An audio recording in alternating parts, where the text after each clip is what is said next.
All right. Hey, everyone. Welcome to the No Guts, No Galaxy podcast 141. We are your hosts, Phil and Daeron. What is going on, Mama Bear? How you doing? I am doing well. Yeah, it's another week, another podcast, number 141. We were just talking before this podcast. We've done probably closer to like 175 podcasts or something like that because we had mechs, devs, and beer and whatever else we've worked on. But Yeah, yeah, it's a lot of it's been a podcasts, man. ride. Anyways, yeah, already getting some recognition in our chat. We've got a special guest tonight, and of course, today is May 11th, 2016. Give a quick shout out to those that may not know. Well, I don't know if they know you by your first name, but we're about to drop the bomb. Chase, and you go by Trainsy. How you doing, man? How's things going? Things are going great. I'm excited for some changes coming, and I'm especially excited for talking about the patch notes and just generally the Battletech universe because I've really dug myself deep and so You're much to reading, talk about. yeah, you're reading the Jade Falcon trilogy. We were just talking about that too. First of all, real quick, everybody, yes, this is Chase. You could find that out if you went to his Twitch page, twitch.tv/TrainsyTV. So it's TrainsyTV is his handle. You can also find him on Twitter at TrainsyTV. He's been streaming MWO for a while now. How long actually have you been playing MWO, Chase? So I played MechWarrior Online near launch, but then I stopped playing it until it re-released on Steam. And then immediately after it re-released on Steam, my friend who was on leave from the military is like, hey, we should just play MechWarrior for 14 hours a day for the next 4 days and drink a bunch of monsters. So that kind of Sounds like a spurred good friend. yeah, that kind of spurred the addiction, and I've taken it a lot easier henceforth. But I've been playing pretty. I mean, I put a lot of hours in since the launch on Steam, which I think was about four months ago. Yeah, December. Yeah, it's been a minute. It's been a minute.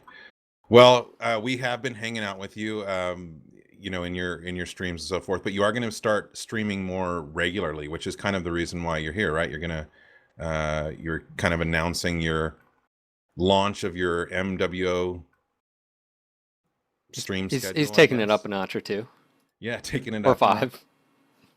Yeah, upgrading your mech. Yeah, upgrading my mech. I'm gonna be choosing MechWarrior Online as my main game because there hasn't been a game in existence since I think Star Wars Galaxies that has held my attention enough to want to play it every day. So with my stream, it's always been kind of a variety cast. And if you're familiar, everybody's here that's supporting, Senpai Face, Kaz, Bandit, y'all have been there. You know that I jump from game to game to game because the interest will wane. Well, MechWarrior is kind of the first game in a while that I'm like, oh man, I'd love playing this. I'd love to play this every day. So starting Friday, May 13th, I'll be playing for 4.5 to 5 hours a day, 6 days a week. So I have a question just for you. I mean, we've got some topics to talk about, but before we get into the topics, before we get there, like, I guess the real question is what draws you into MWO, or what draws you into the BattleTech universe? What is it that is different than other, I guess, free to play or other games that you've been playing? And also, you mentioned Star Wars Galaxies. One comparison I might, because I hear that a lot actually, people comparing it to Star Wars. I think the lore has a lot to do with it. You said you're diving into the Jade Falcon trilogy. Obviously, you've been checking out Sarna. We've talked to you about that. Is it the fact that there's so much to dive into, or is it just something about this particular future, sci-fi, whatever, that compels you? I mean, similar to D&D and other established systems that are based off of D20 tabletop games, and in terms of kind of associated lore, what Star Wars offers is very much that embedded universe that has an extensive amount of canon and just a ridiculous amount of creativity coming from a very passionate fan base, and that is exactly what BattleTech is. From my involvement when I used to play this MechWarrior 2 when I was like 6 years old, my dad was a complete fanboy, so he kind of imparted it then on me. And only until now have I actually delved into the lore, and it's from a game perspective, it's one of the most mechanically customizable games that's available on the market. And it's also the most kind of mechanic meets skill meets application. So the reason that it would be compared to something like Star Wars Galaxy, because that was kind of like a game ahead of its time, where there's cross-planet travel, where you can have a house with all these ridiculous items and fight these ridiculous creatures. It was just so big for its time, kind of like PlanetSide, how there's that cross-planet travel where you can fight people at different Epic places. scale, yeah. Yeah, so this is a, you know, an epic scale um uh Franchise it's universe. Yeah. franchise universe mech game, but based off of the, you know, the lore that Battletech has, and that, you know, innate system that derived from tabletop, because, you know, some of the best games, you know, from Bethesda and BioWare are based off of that structure. So that's what really holds my attention, is the ability to apply that skill and that passion for learning, and then take it to the battlefield, and then become a better warrior as a result, and then kind of rest at the end of the day, and you know, you could think about the story that's behind it. And I think one of the most interesting things, you know, with Russ being the current president, is that he mentioned that everything that is happening now in the MWO universe is canon. So the players, however, not so directly, are dictating, you know, in faction play, even with it cycling in maps, are dictating a certain extent of the canon. And I think that's something I'm excited about, because it gives players the potential to possibly write their own stories. Choose your own adventure. Yeah, well, you choose your own adventure. Like, you know, we in the Jade Falcons, we're gonna go all the way to Terra and claim the universe, you know, against the Inner Sphere, and just give them the big, like, F you, like, we're the superior clan. Like, that would be a cool story. Even if the reset was coming, that's still something you can log in the journal and say, well, you know, clan, you know, faction CW cycle, whatever, we took Terra, like, eat it. Yeah. You know, So it sounds to me like you are going to be a clanner. Does that? I know I got a lot of my allegiances from playing the tabletop in the 80s, reading the novels and so forth. That's how I kind of got my favorite units and houses and so forth. But you're going to be a dirty clanner, aren't you? I am gonna be a dirty clanner. So you know what's funny about that is I've always sort of been affiliated with like Clan Wolf, Phelan Kell being my favorite, you know, character in the universe, and I actually went by that alias for years, even when I first met you, Daeron. And the reason I switched was, you know, when MW was announced, it was, you know, that at the time PGI was like, hey, you can't use canon names. We're not going to let that registration, or like canon unit names. But it's interesting because you're a classic example of someone who's played one of the older games, has had no really connection with the lore or canon, doesn't really.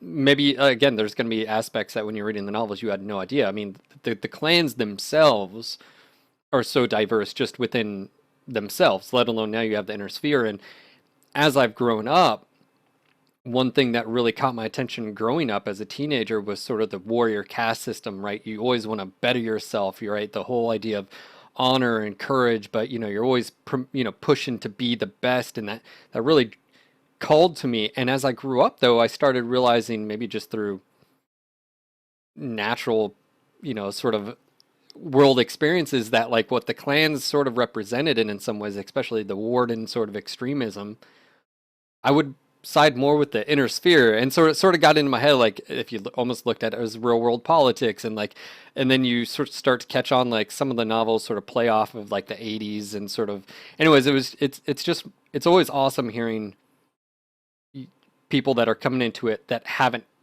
didn't dive into the lore right off the bat and then gotten into the games, but played it in reverse of, it's going to be interesting, because I think we need to have you on again after maybe a few novels. And has your opinion changed? Or do you still feel the same way about Clan Jade Falcon? Do you still feel the same way about a particular character? And, you know, Basically, Phil, what I took from what you just said is when you were young, immature, childish, you were a fan of the clans, and when you matured and grew up a little bit, you switched to Innersphere. No, I I respect actually that. I You haven't. know, I haven't because what? I'm still a clanner even Wolves right in now. I'm a exile, clanner. though, dude. Wolves in Exactly. exile, man. But it's the idea that I They're still pretty believe master. yeah, I still believe in the fundamentals, the sort of the not the caste system per se, but some of the You want to be a badass, but you also want to be right. you don't want to play it. You don't want to be the evil guy, right? And that's the Yeah, Wolf in Exile is just sort of that. It realizes, it's right in the middle. it's yeah, but yeah. Well, Chase, welcome to the Mech Warrior, MWO, Battletech, everything community. We're kind of like Hotel California, which is appropriate since you live here. Uh, you can never leave, basically. Yeah, you're stuck You're one of forever. us now. Yeah. Um, but I guess a quick question. You said you played Mech Warrior 2. Um, That was his entry did into the did you Mech play Warrior. 3 and 4 by any chance? I didn't play 3 and 4. Okay, so yeah, there's another thing is like 3 and 4, and then also the Mech Manor series. We're gonna get you caught up. We'll get you there. But let me know what you think about the Jade Falcon trilogy, because if is it your first novel you're diving into?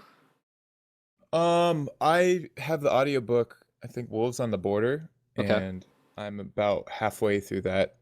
And then I went into the Clan Jade Falcon, okay. and uh I found myself more in kind of liking the wolves as far as personality, but I was a little more intrigued for the thing is, like, when Daeron and I talked, he was just like, oh, blah blah blah, I'm really into Intersphere. I'm like, okay, well, then I'm gonna choose clan, because then you guys are gonna go really heavy into that, and it's kind of the new, the I like new him era, the already. new echelon. Like they're passing through as far as how I identify with their moral code.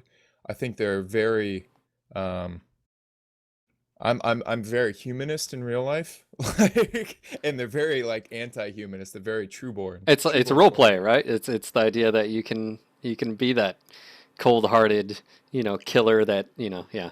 I will say, like, you're starting later on in the novels. I would definitely recommend, and we always get asked this question is, what novels would you read first? And usually what we do is we tell people to read The Great Eth Legion.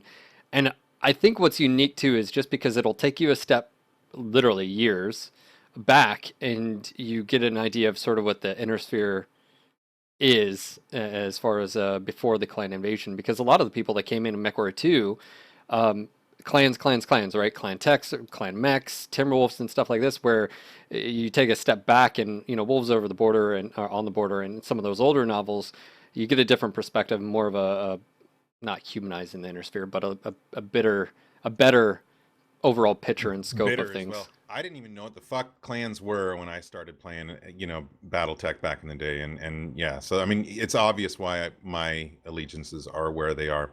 But anyway, like I said, welcome, Phil. You want to take us into today's subject matter? All right, so I called this And when it came Chase live. is going to join us. Everybody, he's going to kind of chat with us about all this. But yeah, go ahead. Yeah, so we've got the roadmap that went live, and we've got May, June, and July posted. Now, just to clarify, someone asked me this on stream. They were like, well, Russ is posting this up. Are we not going to have town halls anymore? Yes, we're definitely having town halls. So don't. We had a few people ask about that. The Yeah, Kodiak. actually, I talked to Russ about this today, just to quickly get this info out there as well. Um, the town halls, we may not do them monthly. We're probably going to do them as per needed when we have things to divulge and get out there or whatever. And also, as far as doing obviously a roadmap that's May, June, July, especially in the later months, June and July, there's things that are subject to change or alteration, so just be aware of that. But anyway, let's take us off into May. So the Kodiak. Are you guys ready for this? Is your body ready? Like, It's Well, I'm ready for you know what? I want somebody in the community. I want to do it myself, but I don't think I have the time. I would love to see somebody in the community, now that we have the Kodiak, remake that trailer. they've done it with the MechWarrior 2 intro. Yeah. So here you have one. Let's go dive into this aesthetically. Um, it's a bear finally. It looks like a bear, It looks like it's going to rip your face off. So aesthetically, again, Chase, we've said this. Alex Iglesias, he is Wolverine claws too. a mech porn god creator. Like Oh, dude. he's. I mean, literally, I think it was the best decision Russ and company at the time did when they decided to do MechWarrior Battletech. Best two decisions Russ ever made was getting the MechWarrior franchise and hiring Alex Iglesias. Hands down. Beautiful job on the Kodiak. Chase, what do you like as far as mechs? What's your weight class of choice? Lights? I'm presently in assaults, so Right up your alley. Then you're looking forward to this freaking. Well, the retractable, do you know if that's going to be active? Is that going to do any damage? No, it won't. It's purely aesthetic. Purely cosmetic, yeah. Yeah. And actually, if you actually know anything about lore, it's cosmetic even in the tabletop or in even the novels. It was purely an aesthetic, which is actually surprising to a lot of people. But it was purely aesthetic, Wolverine claws. But yeah, I played around with this. I jumped in. It's like the king crab claws. Yeah, so we have access. I hopped in, and the first thing I noticed was the ballistic mounts on the torso are high. So they're higher than the direwolf. The amount of, what is it? The one has 12 or 11 energy hard points. There's one with quad. You can do quad gosh. You can do like 10s, 5s, 2s, 20s. And not to mention that, because it uses the clan tech, but Battletech build rules, you're going to be able to equip Indo and Pharaoh right off the bat. And the one is jump capable. I think it's the 2, the Kodiak, the 2. Which would be the one bursting out of the ice when somebody makes that trailer. Yeah. So first off, I think what this is actually an interesting subject, because here you have a 100-tonner that's coming out for the clans. That is probably going to be one of the most. Well, I'll say it. I think it's going to be one of the most powerful mechs in the game. Speed, maneuverability, because of the high engine and the mobility being tied into that. 2, the clan weapon systems. The Atlas is gonna. It's gonna be a contender. Yeah. First thing I noticed when I logged in, dude, is it's huge. The thing is massive. It's tall. Which we're gonna see tomorrow. The day 3 of the countdown or whatever will be tomorrow, and that'll be scale. So you guys will see tomorrow how big it is, but it is a monster. Nigrad, I think I'm gonna call. I think it's gonna be a good brawler, just because.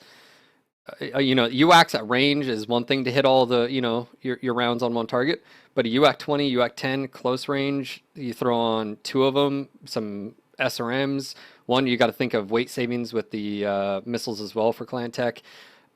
I think it'll be better than the Atlas. The only difference being is, depending on the quirks, if it gets any survivability quirks or the variant. I mean, that's really maybe the difference between an Atlas and it would be how survivable is it compared to. So, I think the 2C mechs, they're out there. They have no quirks, and look how well, in general, they perform. Chase, what is your clan assault mech of choice right now?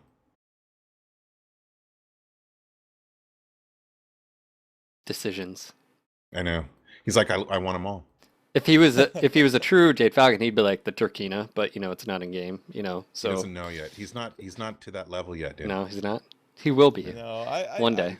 I hate to be the guy that's like, I don't have a favorite mech, because they're all my favorite. They're all my baby. Oh, How do no, you it's pick not a even. favorite child? It's not even that they're all my favorite. It's just I'm such 100 plus hours in since stream launch. I'm in still such a developmental stage where I haven't garnered any attachment towards any specific mechs. My favorite is Inner Sphere. It's the Mauler right now, but it's just so easy that it's also not my favorite for me, because I'm just throwing rounds down range. Spamming. Yeah, I'm AC5 spamming, and I'm like, oh cool, 900 damage at the end of them. I'm like, that's fun. So I haven't settled on anything because I haven't let myself rest between working on footwork with the light mechs and then switching over to assault to kind of learn patience. So I can't settle right now. Gotcha. Fair enough. Well, maybe the Kodiak will be your new favorite.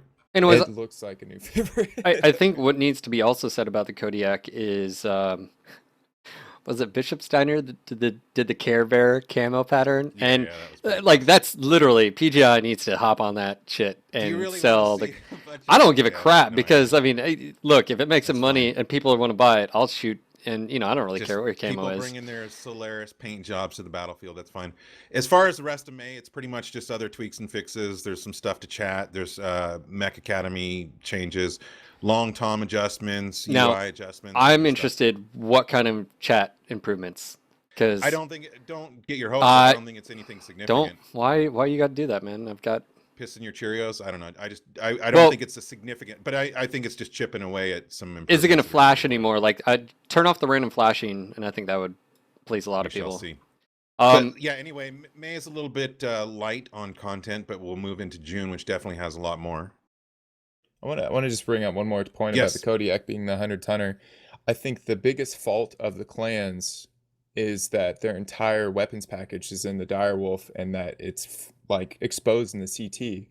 The Kodiak seeks to kind of spread out the damage, and I think that is probably like, given the perks, of course, let it decide if it's better than the Atlas, but that is probably the greatest advantage, despite its giant size, is that it's not so CT heavy, so it has its own strategic, like, you can hit me everywhere, I can mitigate and continue with my full 100-ton package of burst, yeah, and I think it's a You know, good comparison if you look at like the King Crab versus the Atlas, right? The Atlas can just shield yep. a lot easier. It's able, it's easier torso twist, whereas the King Crab it's so wide. And if comparison would be the Direwolf and potentially the Kodiak as well. I mean, you've got those two, different things where open wide ground, the Direwolf just brings the pain. But yeah, it's gonna be interesting.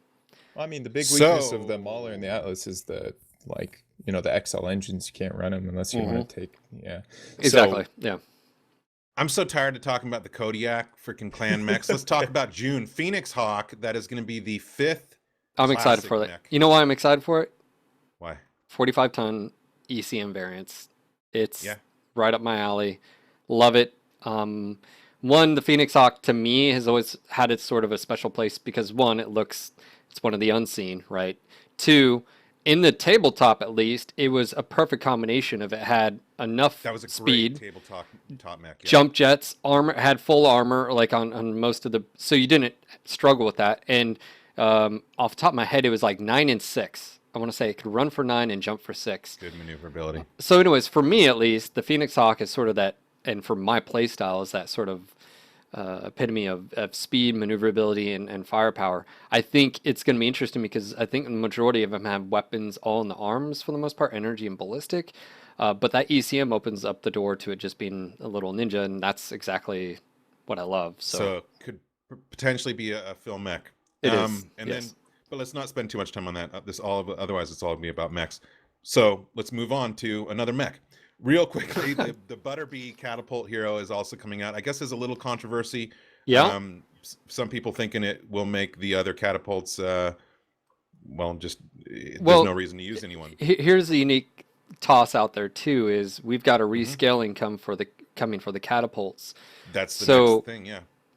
you already have variants of the catapults that are generally stronger, especially in the current gameplay. But that being said, now you have one that has 4 missile, 4 energy, potentially like 4 SRM6s and 4 mediums, stuff like that. Whereas some of the other ones, and I think this is a question of, LRMs in general. I think this is sort of a talk about, you want LRMs to be viable. Do you just throw SRMs on it? What about other mechs? And it gets a little wonky because of quirks. Is it not potentially pay to win, but is it one of those where that particular variant is better than any free variant out there? And so I think it's a valid, criticism and sort of discussion topic. Concern. Yeah. Yeah.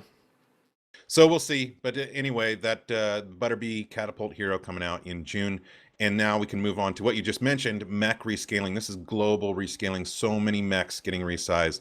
And a few of them significantly, the Nova and a few others. So that's going to be huge. Yeah. So actually, I actually got to see the numbers on this. And what was surprising was what mechs were actually underscaled And when we looked at like, let's talk about 35 tonners really quick. Chase, are you aware of this happening? Do you know that a lot of the mechs are kind of off scale wise? Yeah, Have you been informed? yeah, and I heard of the rescaling. I'm like, whoa, it's gonna make a big difference before Worlds. Like, holy cow, is that gonna change both quick play and faction as far as meta selection? Potentially, I think a lot of the some of the community took a step back when they heard Russ talk about the blackjack. The blackjack being too big or too small. But I think what people were looking at was they can accept that maybe it was too small, but what they're trying to say is the blackjack also has a low engine cap. Has to face its entire to deliver. And then also the torsos are so easily destroyed. So I think that's some of the concerns when they say that, is that they're like, really, it's not that small. But I think what's going to be interesting is on the opposite end of the spectrum, which is the lights. I've seen the numbers. A lot of the IS mechs have been drastically underscaled for. Look at the Adder, Kit Fox. The Adder and Kit Fox actually weren't overscaled. Put that in your brain box for a second, guys. The Adder and Kit Fox actually weren't overscaled. They were actually proper size. The problem was all of your IS counterpart mechs were just straight up like 15, 20%, smaller. And not only that, what does that do? And when a target's harder to hit, agility and stuff like that goes into it. So I think that'll probably be the biggest gameplay. And then you've got like the Nova, Catapult, the Locust. The Locust was overscaled, by the way, guys. The Locust was overscaled. It's going to be even smaller. Like, That's like, insane. You thought the coin, is gonna be like the flea. annoying little shit, is going to really, come to fruition. Yeah. So along with the mech rescaling, there will also be, there will be balance that will be going in, as well as future balance changes if it's necessary post rescale. So there'll be quirk changes potentially, and but to go back, Chase, what you said, I don't think it'll be a huge gameplay like across the board, like a meta changer. I think there will be certain chassis and variants that actually get played now because they're not just outperformed because they're so easy to hit. The Dragon and some of those, like I said, some of those mechs that are just the Nova. I mean, until it gets rescaled, it remains a Nova, right? So I don't think it'll be like game changing, but I definitely think it'll be bringing some of those variants and chassis. Yep, I'm excited about it. I want to see the changes, and so looking forward to that in June. Next thing in June, and this one I'm excited about, but also super nervous about at the same time, which is New Frozen City. New Jack City. Thoughts, New Chase. Frozen City. Let's get the gist, Chase. What are your thoughts? Yeah. So I mean, Chase, are you aware of what other maps have gone through this process? It's like the makeover or whatever. I haven't bore direct witness to a before and after, but I can see like strategic points in Frozen City that make it a very redundant kind of fight, and a very it's tough to fight on. And there's some very winning strategies where people go over the crest of the mountain in quick play and they just do this direct push, and I think I've lost every time that I've been on the defending side of that. Cut you in half, because if you guys, your assaults are in the back, they don't, yeah. Frozen City is one of the oldest maps in MWO. It's one of the originals. It's going through basically makeover. Same thing happened to Forest Colony and Caustic Valley. They're getting and River City. 24-hour night cycle, destructible environment, being changed physically. I think it's going to be significantly bigger. I don't know. Wait. What is the difference? Is it going to be bigger? Are you talking about? I think it's a total Frozen City. As far as I'm understanding it, it's just like Caustic. Forest Colony. I think it's more like Forest Colony. I think the concerns are for a lot of people out there is Frozen City Night. A lot of people enjoy it. One, because you can get into the fight very quickly. Like even with the revamp we've had with Forest Colony, for the most part, if we're all honest with ourselves, we usually fight around the arch, which is sort of where on the original map. So you have, It's funny, 90. Chase. The original forest colony is kind of right around where that ship is with the shipping containers over to the arch, Oh, and really? There used to be a that's kind of cave. Yeah, it used to sort of be the size of Frozen City, and now it's also the center of the map, sort of. So yeah, that I mean it's natural sort of paths, that yeah. take you. But one of the problems, the reason why that happens is because you have, 80% of the map that you can't really access. Now I like Forest Colony. Would I say it's better than the old? I think they're two different maps, and They are totally different maps. so, and I would have been okay with keeping both. Like I remember even saying, like it'd be fantastic Well, if there we was did have. tons of us that wanted to keep all the old maps as well, if not in the actual game rotation, at least in the private lobby. Yeah. I know Frozen City is a favorite amongst many players. See, So there's a lot of people that you are know what I'd interested in. like. I would like them to say, and I know it's tough because I know from a creation standpoint and artist and design, right? They're wanting to update things, but I think it would be fantastic if they said, okay, here's the map. That tunnel it's too close to the edge because seismic it picks up movement. So pretty much like tunnel pushes are very, very rare. So let's update the textures. Let's update the things sort of like on Polar Highlands with the textures and some of the natural effects and stuff. But let's move things around. Let's make it a little bit bigger. You're saying for the most part, Keep it the same. Yeah, like Yeah. and I don't know because I mean sightlines. You don't have a whole lot of snipe fest. You can do long distance on it. We've seen competitive matches for the most part boil down to just brawls. You push over C3 like you were talking about Chase on like quick matches, and spawn points. I don't know. Like to me, I want to see creative freedom of the artists and stuff. Um, but I can also see where people are like, don't touch if it ain't broke, sort of aspect. And does the community want it changed? I love how easy it is to get into a fight there. I just hate when it comes down to um, the people with the knowledge of the map, like tier 1 or higher gameplay where they just go over the crest and it's GG. So I love fast maps, getting in there and just immediately thrown into a brawling situation because you don't have range. You can't see over the stupid ship in the way, like Yeah. go for it. But when it comes to at the end of the day, if the people with the side or the knowledge, then I feel like creativity is hinging upon balance. Yeah. And then Now, go ahead. I was going to say, and that's another sort of aspect is, sightlines. We've talked about this. We've talked about the idea that spawn locations can potentially hurt. Polar Highlands, you pretty much all spawn together. Some of these, maps, are they just blowing it up just to blow up? And how much of the area is actually going to be usable? I mean, for the most part, I'm sure if they looked at the heat maps and death and maps, and some of you guys, if you've never seen those, are actually pretty cool. They used to be on, I think, Smurfy. You can pull up and you can see blips where everybody dies, but you can use that information and say, okay, well, we want this part of the map to be used. What do we do? And one of the difficulties from a player standpoint, and I can totally empathize, is here's a map that's been around for literally ever, and there's most of the aspects you actually like about the map. Why is it being changed? And a lot of people don't like the day-night cycle on a lot of the maps. They like just having, the Frozen City night. Why? Because it's clear and visible. But I will say they did a good job with Polar Highlands with that. That at night, it's clear and visible, so people don't have to turn up their gamma to be able to see. So, yeah. All right, let's move on to the next one, which is the command wheel.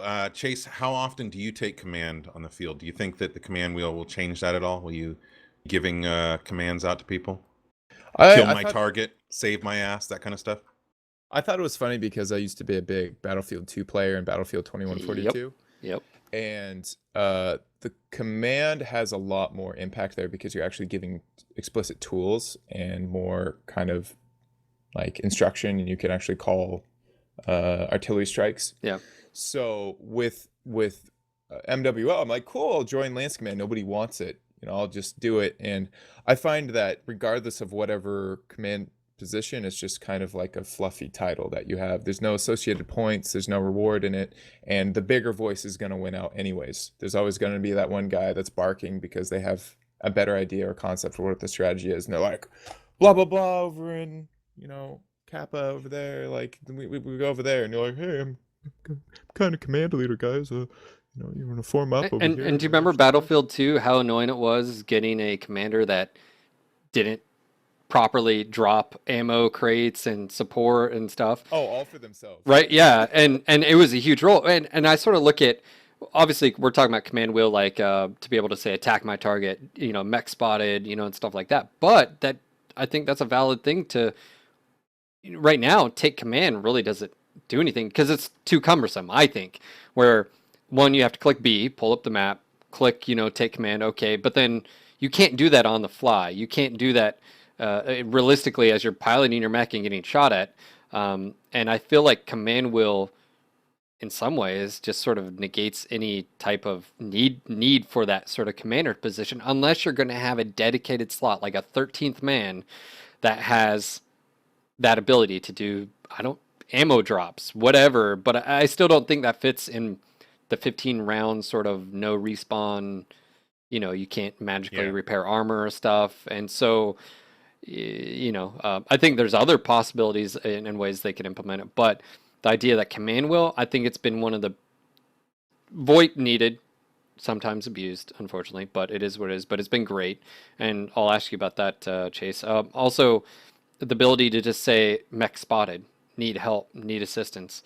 Focus target, whatever. Yeah. Yeah, I mean, primary, tertiary. The thing is, this game it is so much more effective when you're in a group. If you're in a group, even with just 2-3 guys on TeamSpeak, you can be way more effective than you can by yourself and make an impact in a match. And then if you take somebody who will take command and knows what they're doing, they can literally turn the tide of a battle. Even from a losing position, they can turn the tide if they, know what they're doing. And so, but the thing is, like, tons of people don't want to give commands over VoIP for reasons that you mentioned. Maybe they're timid. Maybe they don't know strategies too well. Maybe they're just shy. Or maybe whatever. they do, and they get blasted by someone saying you don't know what the hell you're talking about. Noob, right there. Yeah. Whatever reasons, to me, command wheel is going to open up the possibility for people, sharing information without having to worry about, oh, I don't want to be a drop caller or whatever. Because I'm that way too. I'm a fucking soldier, man. I not because I'm shy, just because I don't know the fuck I'm doing as far as strategy and tactics. So I'd rather be told what to do. But if I can find a target and say focus my target, I'll do that.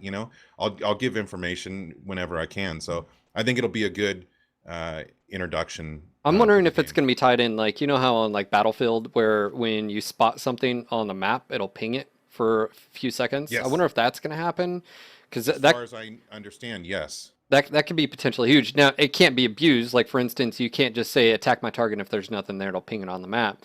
But if it actually spots something, it'll highlight for a few seconds, at least some way or an area.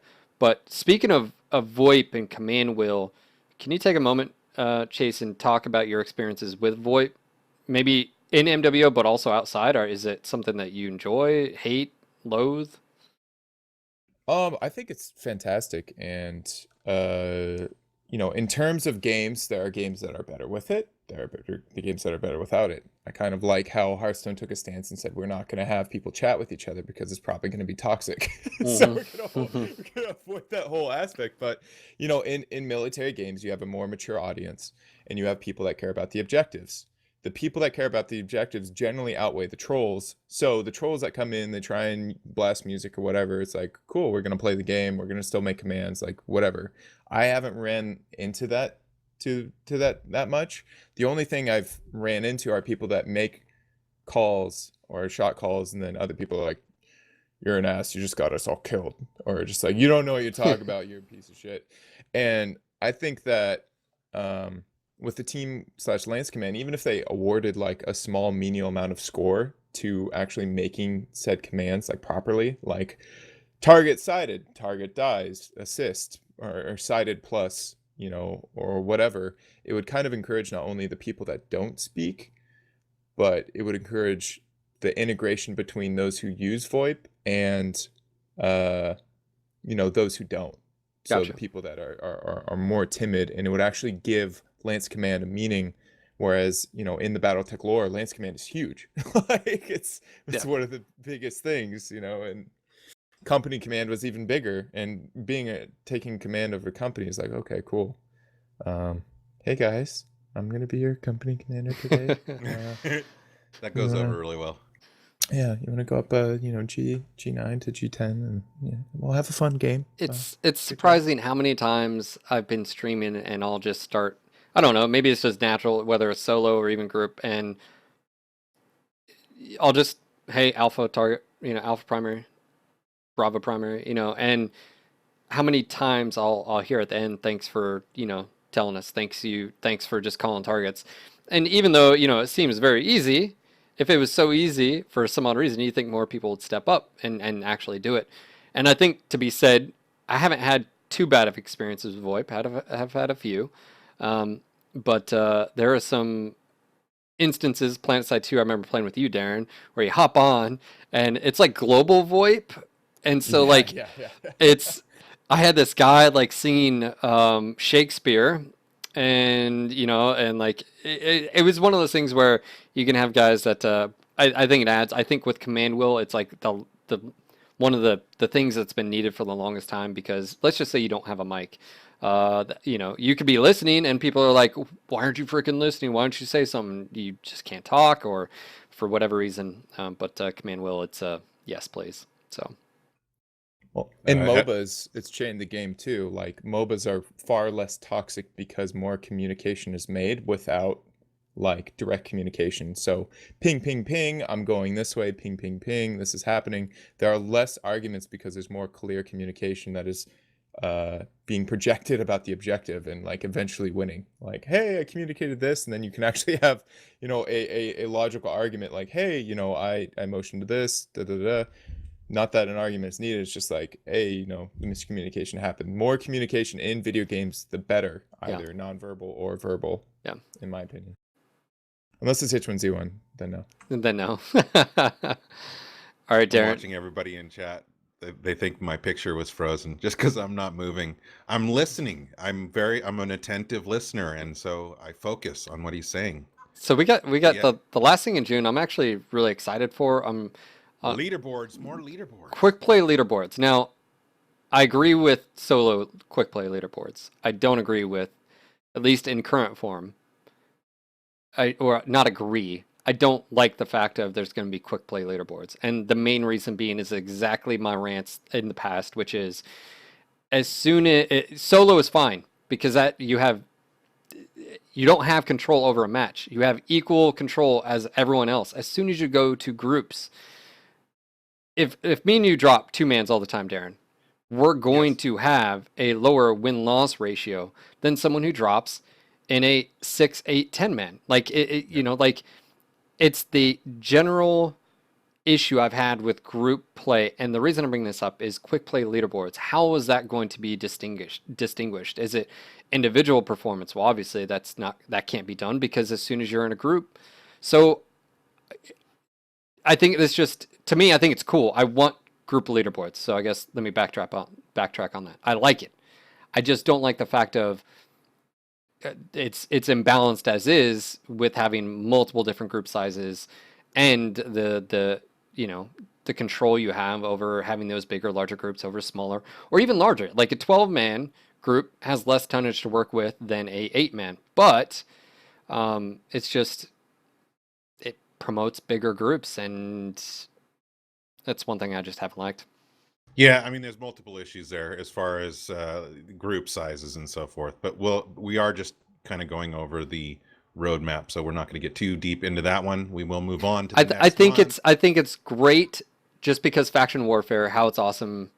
I cut you off.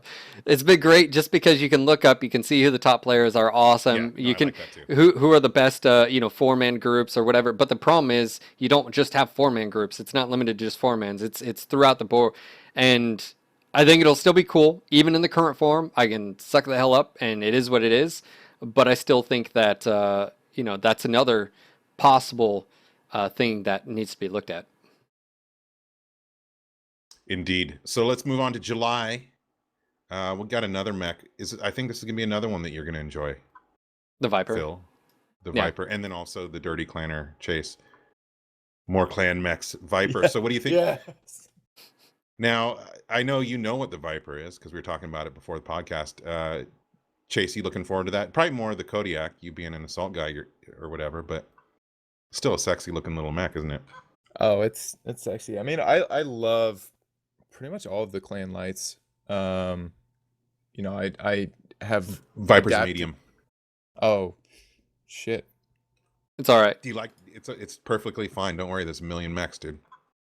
It's for me the really cool thing again was watching Alex and his I guess time lapse video of him. He did a time lapse of this. Oh, Yeah. I watched that. It's Yeah. insane. And people were like, "Oh man, I thought I'd sort of caught glimpses or sort of hints at like helos and some of the Right. electronics and The stuff that he uses Yeah. for his inspiration is awesome. He had fucking snake heads on there, Yeah. like Yeah. I love that. And it's really cool because I get to talk to him on a daily basis, and I get to see some of this at work in progress as we move forward. And it's always just like, he'll show like I'll go and look, be like, oh, what are you working on next? And like he'll tell me, and I'll go look at Sarna, or I'm like, oh man, yeah, that thing looks like a bag of ass. And then he shows me his first like, just paint, Iteration. and I'm like, it's already better. You've already won the internet. Oh, Thanks. dude, he could fucking drool on a piece of paper and it's gonna be better than half the original artwork. But yeah, I think it's going to be an interesting mech just because of Indo and Pharaoh, its tonnage.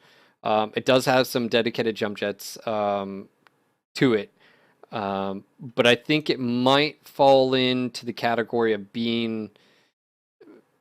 it's going to be up there with... I wouldn't say the Hunchback 2C. I would say performance-wise, I can see it sort of being in between a Shadowcat and a... Ice Ferret. Yeah. So anyways, I'm gonna like it just because I like those mechs and that Yeah. sort of weight class. Like that. The one thing it doesn't have ECM potentially. I think there might be a variant or two, but I don't think it's in this time frame. But that's where the Shadowcat. That's what I really like, is that sort of ninja capabilities. But it's damn sexy, good looking mech. So yeah. And Chase, somebody said it's a medium that plays like a light, so maybe that's what you were thinking. The 40 tonnage was kind of throwing Threw you me off? Yeah. Yeah.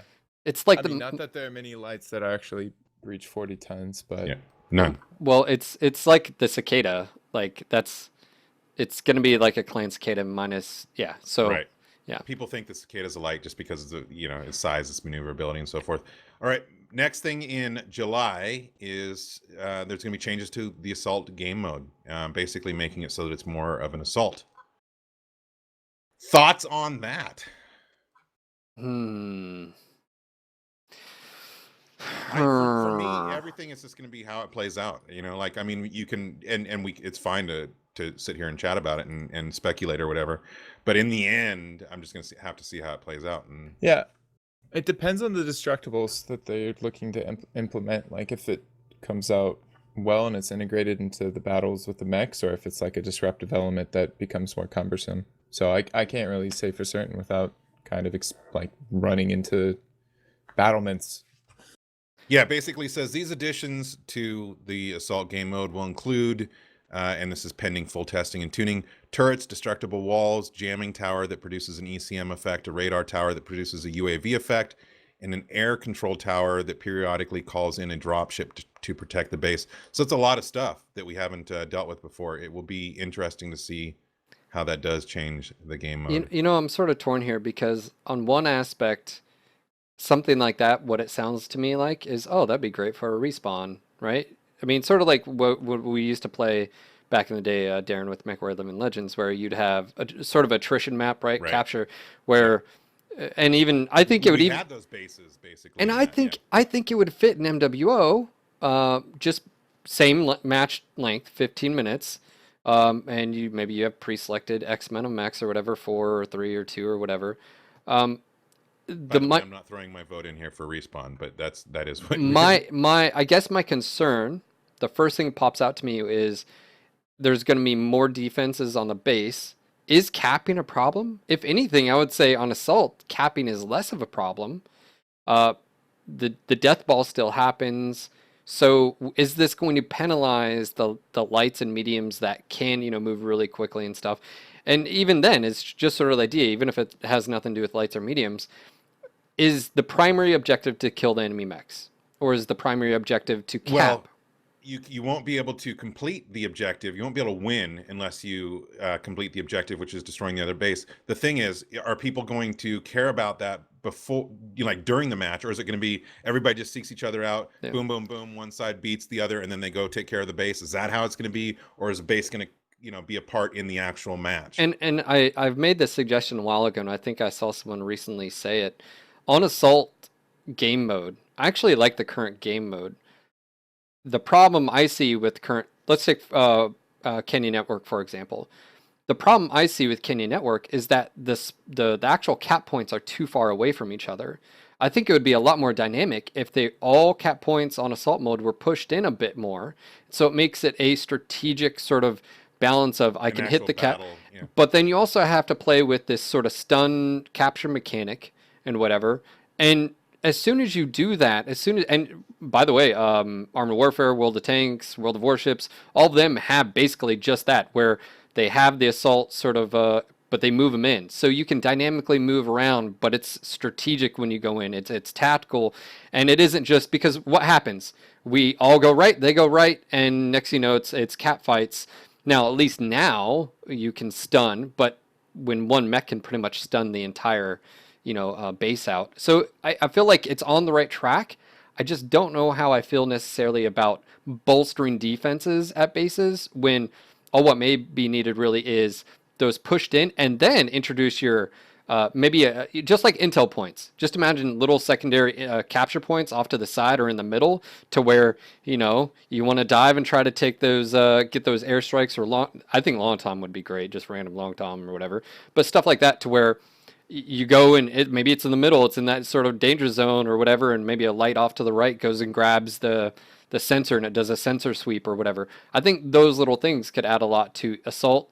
Conquest, and my main issue again has always been skirmish because there is no objectives, and I feel like that's another topic. But assault game mode, I just Domineth brings up an interesting point. He says, Daeron, let's be honest, how often do opposing forces have fortified bases within spitting distance of each other? I think, well, maybe World War I, trench warfare, I don't know, but I agree with you in general. Maybe is this real life? Yeah, well, I mean, there's that. This is a game. But what if that does bring up a thought? What if assault is just one side assaulting another, almost kind of like, community warfare? That could be, a serious assault where one team is dug in or something like that. I don't know. Like Rush and Battlefield, but then you would like need spawns. Dynamic, Yeah, you need spawns, and I feel like that's okay. Like if it's acceptable to say in CW, you have 4 mechs and you're respawning basically, right? You're coming in with the dropship, but it's respawning. If it's okay in there, if we allowed a game mode that was, slope, man. I don't think it's slippery. But if the game mode fits, I think we already took a step. I mean, the slippery slope is in the past because we already did take a step with respawns in community warfare. But in general, my game preference and choice is no respawns. I like people to play serious, like they want to survive and not just go. Yeah, but you can again. Sort of, remember okay, go back to the Living Legends. We had fantastic matches, even with Respawn back then, and it was very tactical, right? Because the longer you were out there, the more points that you gathered. If you were smart, and especially on some of those, you'd go and repair at the repair base if your team had it. And it allowed you to take out some bigger and heavier guns and stuff like that, but you were tactical in what mechs you were to taking out. I just feel like Assault game mode, and we're leaving Chase out of this discussion, but Assault game mode, I don't know if we need fortified bases or FOBs. I just feel like let the mechs fight, and the secondary objective and sort of tertiary sort of help force the conflict, if you will, right? The idea that right now, the cap points on Kenya Network are so far away, push them in a bit, not right on top of each other in the middle, add some secondary and tertiary things like intel points for radar or maybe an RD strike or whatever, blah blah blah, and it's bam, there you go. Assault is fixed, but here's the thing, you're gonna have people bitch and complain if they get outcapped on anything. That's the nature of the beast, right? Like even with the new improvements, even with what we're talking about, if it's the next best thing to freaking cake, you're gonna have someone bitch and complain because they lost because they got out capped, because they didn't fight or whatever You tactical fucking decision. pussy. You You can know. only win by capping, you fucking pussy. How many times I heard that in World of Tanks too? Yeah, Salama says, hang in there, Trainsy.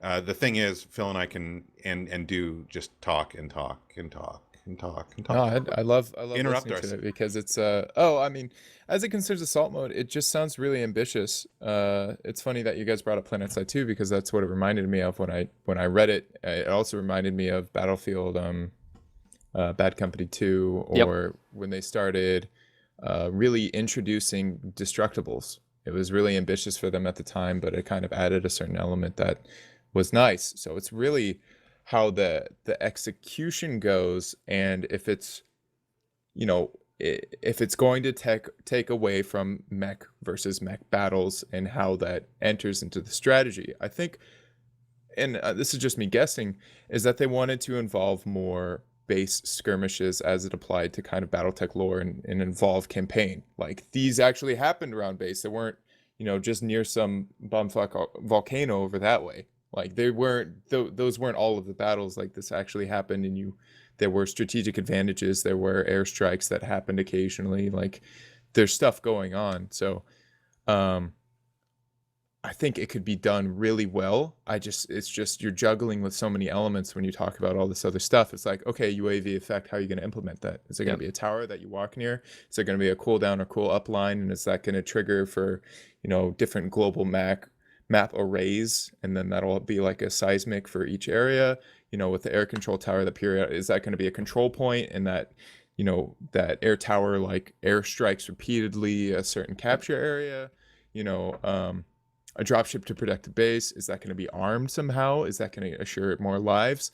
Like there's so much left in the air that it's like, we mean really well, and we kind of went off of this element that gives you more of that base to base feel and that integrated battle. I think it would, I don't know. It's just too much. It's too vague for me. And especially in a quick play game mode, I sometimes think, right, the idea right now is we have 4. We have Assault, Conquest, Domination, and Skirmish. And in reality, I think 3 would be solid. I think they could literally dump Skirmish at all. I don't like Skirmish. But I think KISS. Just keep it simple, stupid. I mean, you've got 2 cap points and some secondary stuff as well. You want the fight to happen, we'll put the cap points in a position to where it's going to force the fight, not have this revolving, I go right, you go right, and we'll just, and that's what happens on all the maps, especially the bigger ones. Think about that for a second. Where the cap points are on Polar Highlands, they're so far apart. If they if they push those assault mode closer together, it would just that. You don't even have to introduce secondary stuff, but if you just forced that in there, it would dynamically change how the maps are, and the game modes are actually played.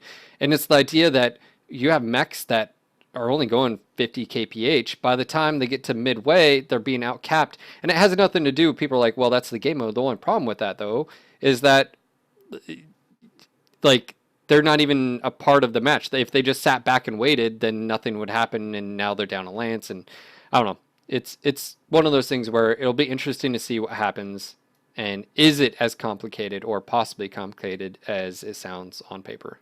So Indeed. And then the next thing coming in July is multiple drop decks for community warfare. You get 2 for invasion and 2 for scout that are savable. So that's been something people have been wanting for a while. Plus, I think you can buy 2 more for each with MC. Yep. Which would mean you have 4. So yeah, 4 of each. Anyway, that's great. It'll be nice to have multiple drop decks saved. I think people would like that option for quick play, to be honest. Especially with how the chat works. One of the coming out of a match, the only problem I have that it takes you back to like the home screen. Then you got to click the social tab to ready up. Like it would be great if it just took you back to that group tab every single time. But you could switch out mechs from right there. Maybe you don't have to go. Maybe if there's UI or chat fixes, we won't have that problem. So that sort of negates that, I guess. I just talked my way through the solution, I guess. A big ready up button at the top that's just obnoxious and you can't miss it. And it's like, have you readied up yet? Did you select your mech? Like, ready up. That'd be kind of cool. Because then I don't know. Sometimes I'll be leader and I haven't even readied up, and I'll get a nudge from people like, "Hey, man, you want to start the match?" I'm like, "Oh, well, I was on the X, Y, and Z screen and I got lost in the spreadsheets. I'll be right there." Yeah. Alexander GRC brought up a savable camo pertaining to map. What he's referring to is something similar to like basically World of Tanks when you drop in on a map, depending on whether it's considered desert, snow or whatever, you can pick your camo so that it's appropriate. I don't think that The matters problem right is- now.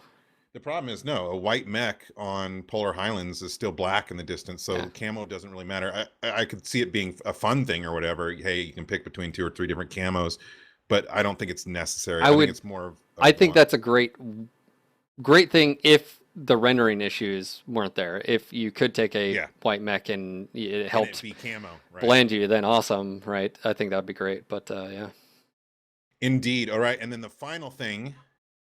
This is a little the controversial. as well. contentious, Yeah. even though I don't think it is, but Supply cache. The supply cache is going to be added to the game in July. Although, again, this is something I talked to Russ about today. And he said that there's so many things that could change between now and then. It's got to go through testing. And, he has his reservations and he, understands what everybody's brought up. So I wouldn't get too crazy about how it's going to be implemented just yet, because I think there's going to be more info on that coming. But just in general, the idea of finishing a match, whether it's something that you actually get in the match, like you search out and find it, or somebody randomly wins one, or a couple people or everybody gets one at the end of the match. What are your thoughts on a supply cache? my thoughts are I don't want it to be a gameplay thing. It doesn't need to be in the game. Like it doesn't, because it's like Squirrel. Now, I would say I think the majority of players would just not even worry about it. But two is if there's potential for someone to go and try to look and it pulls 1 or 2 players or 3 players away, I just have it at the end of the match screen. Also, don't have it so only the winners can have it. I mean, look, at the end of the day, it's a monetization process and idea. Make it available to everyone. If they want to spend the MC to get a prize of randomness or whatever, have it open to everyone. I don't like the idea of it being a gameplay mechanic or a thing that you have to physically track down. And if you win, just at the end of the screen, hey, would you like to purchase this? And you potentially could get this, blah, blah, blah, and make it like $1 or whatever, right? I mean, and I think that it's win-win, makes them money. The masses are happy with it. It doesn't affect gameplay. Boom. Thoughts, Chase? Well, it's interesting because the loot crates or CS:GO crates, the League of Legends just introduced it. They kind of created an extended end game for people and their ability to pay money into something for things that are perceivably rare. So people who like to gamble, it gives them the option of experiencing the end game of gambling in the game that they like to enjoy most. So for them, it's great. It's like, cool, I could roll the dice, buy some keys, get this and that and the other. And I think it'd be great if you could just buy the crate, buy the keys, and then, let them go on their merry way. And if the supply cache was instead something that was issued and given free that you could then turn into C-bills at the end of the match that was given randomly without being a part of the gameplay, because I feel like aesthetics or free items or things that kind of introduce additional monetization do not deserve to be as a gameplay element unless it is like you tripped on a rock that happened to be the supply crate. It's now on your mech. Good job. If somebody kills you, then it transfers over to them. I think that would be pretty cool if somebody kills you and takes the supply crate, if it like lights them up. But even then, that would be distracting from whatever game type would be included. So I think it should be random at the end of the match. And I think in terms of content, more is more. And if it doesn't affect the general population and the gameplay of the overall game, then, why not? I know it's pay to win, I know it's gamble, or not. You're not paying to win anything. You're paying to.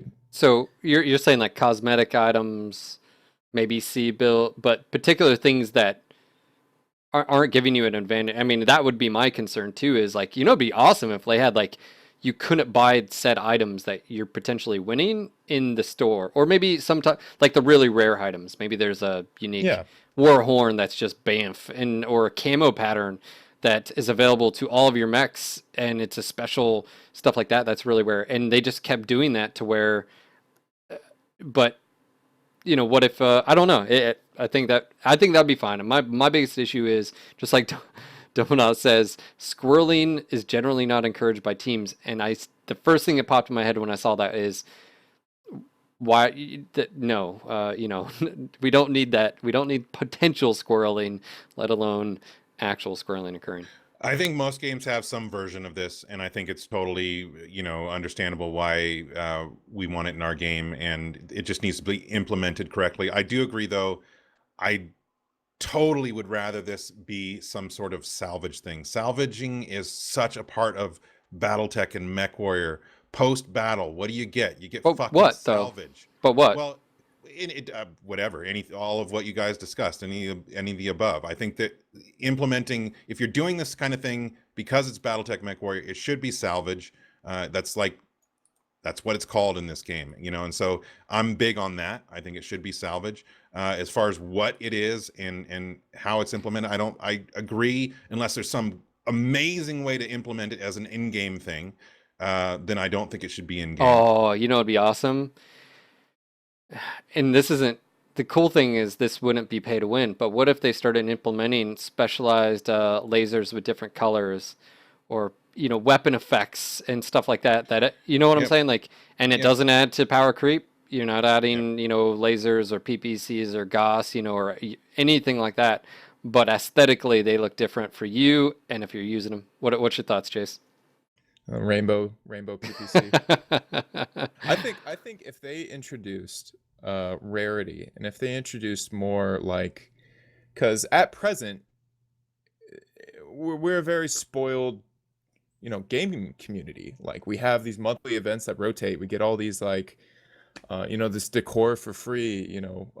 Buying a pack of mechs, they just throw it at you, and you're like, cool, here, just load it up into any mech you want. And I think it's one of the best things to do with Rainbow Vomit. It's a genius. I think rarity, and one of the, I think, overlooked things, especially with now the Steam integration, would be avoiding the salvage idea entirely and having it be a Steam community market where you can actually trade with the currency that you get from buying and selling the different items. So you get, like, your gold Kerensky statuette, and then somebody wants to trade it for the rainbow PPC or the glittery GauSS, and then you could pay your money or what sell. What are you guys doing to my Battletech universe? What you're saying is seriously, what is this? Shoot unicorns from Rainbow fucking PPCs and GauSS. Pink Care Bears. He's yeah. No, what you're basically proposing is sort of like Team Fortress 2 and the no hats. Please. Right, no hats, no dapper hats, even though a lot of people want Dapper Atlas. But I guess, is that potentially, now, is it just items in the game, or do you allow the community to also create items? Or is it one of those things where you just have these internal, now are you saying sell for real money, or are you just saying just trade internally for like in-game content? In-game, MC bills, I think sure. I think it would be. I think yes. It would be money. Like money. My buddy made fucking $375 selling some CS:GO AK-47 or something like that. I don't know. Anyway, I think, again, this could be something fun and cool for the community if it's implemented correctly. But yeah, I think for the most part, we don't want to see in-game mechanics. But you know what this opens up, this last GauSS topic of supply crates, or rainbow PPCs. Yes. I think what it highlights is the fact of CW3 has went in. Russ and company have done 2 hot fixes. Okay, we want polish. Introduce aesthetic items to the game that we've been wanting forever. Different Atlas heads and all that. That Marauder that we were talking about. Different, all those type of things. Introduce little microtransactions. We've wanted, obviously, decals. What about sound packs? What about all these type of things where a lot of them could even just be local stuff. Like I was saying, like even if you bought different laser colors on your end, it looks X, but on globally, everyone sees the exact same thing. That would also solve the fact of you don't have to worry about, well, what is that, a purple laser? Like, where Yeah. is that? Like, what is that? And the microtransactions, like, we as players want to give them money, but we want the content. I mean, sound packs is huge, by the way. Like, I'll be the first. I love Shavaxis and all that sound mods. Like, I would use them 24/7, but I can't. It is what it is. And to me, I mean, I don't even, you could have so many sound packs and people would buy them. And I think this just sort of highlights the sort of supply cache idea. I think it's good and, good as far as not the current sort of concept, but the idea of having them in some way, shape, or form is fine. It's just, I think the community is like, we want these things to be able to give you money. When are you gonna finally do it? Well, we want it all, and I totally get that. I want it all too. No doubt about it. So, but anyway, that is May, June, and July for now. Yeah. Things could change. So, yeah. I was kidding about the glitter gauss. No, you weren't. No, you weren't. You want totally to wasn't. on the battlefield. Yeah. I would not want Dude, to get killed by that. I'm gonna especially. talk to Paul, and from now on, any Gauss you ever equip is going to be shooting glitter. Oh, Totally. He could do it if anybody. never running gauss. Thanks. The images. Anyways, just want to say a quick shout out to Chase Trainsy. And of course, guys, make sure to head over to his Twitch channel. We'll go ahead and drop those links in the chat, and bug him on Twitter as well. And, get Well, him. and don't forget, he's kicking off his MWO tenure this Friday. Yep. At what time, Trainsy? I'm Chase. thinking noon Pacific Standard Time. to Noonish midnight. o'clock. Yeah, I'm thinking noon to midnight. It's gonna be a 12-hour 12 to kind of 12. launch stream. Yeah. That's Cool. So, a nice stream. yeah. We've done 12 hours. It wasn't horrible. Wasn't horrible. 24 What's is horrible. 12 24 is tolerable. pretty unbearable. Yeah. Is it? Oh, okay. I like 12. All right, so we will definitely promote that. That'll be 2 days from now. So welcome, Trainsy, to the community. And yeah. Before we wrap up here, obviously, can we give a slight update on your situation? I know we've sort of put people in limbo. We said you were moving. You said you were moving. Shit's real now. Do we have a time frame? Do we want to tell people? Well, basically, it's going to be with any time next 30 to 60 days. We're looking for a house right now. Actually, we applied to one. I think we're going to get it. In which case, it would be like 40 days from now that we'd be moving. So sometime next month. But it is happening. We've already given notice where we are, getting rid of our animals, a lot of crazy stuff. So it is happening. I'm moving to North Carolina probably next month. So yeah, future podcasts very soon. You're not going to necessarily see the same format and setup. We're going to be doing. Darren will not be blurry. We can guarantee that he won't be blurry anymore.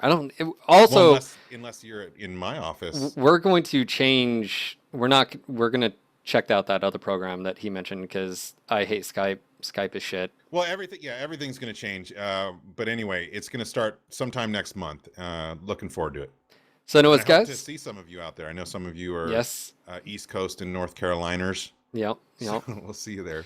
All right, guys. Rich, yes. A big thank you to our community, all of our listeners, new and old. We even care for the old people and, old viewers and listeners too. And of course, our Patreons. By the way, if you guys want to support the podcast, there's a few ways you can do it. One, shop on Amazon. We've got an affiliate link. It's down below. It's also on our website. Adds nothing to you guys' order. It just kicks back to NGNG. And of course, our Patreon page. We're going to be updating that, by the way, because when he moves out here, we're going to be getting a studio. So I know a lot of people have shown interest in that. We're going to be updating all of our goals in our Patreon page, but you can check it out. We're going to be getting a studio space, office studio space. We're going to be doing more things. Like Phil and I have been wanting to do tabletop forever. I mean, we used to do Mega Mech just so we could get some tabletop in. We're actually going to do real life in-person tabletop. So we're going to be adding things. Yeah, we're going to be adding things to our repertoire. It's going to be awesome. I can't wait. And of course, like to give a quick shout out to all of our Twitch subs in chat, and of course all of our new followers and supporters. Thank you guys so much. You guys are amazing. And I just want to say thank you so much. I will be doing some Mech Commander right after the stream, just FYI. I got to finish out the original campaign. We're on the last mission. Mech Commander. It's been a while since you played last. Hashtag Countess. Rest in peace. All right. Hashtag Goblin, rest in peace. Forever in our hearts. This was your local No Guts, No Galaxy MechWarrior podcast. Signing off for tonight. This is Phil. This is Darren and Chase. Go ahead. This is Trainsy, aka Chase. Until next time, MechWarriors. Peace. Dun, dun, dun, dun.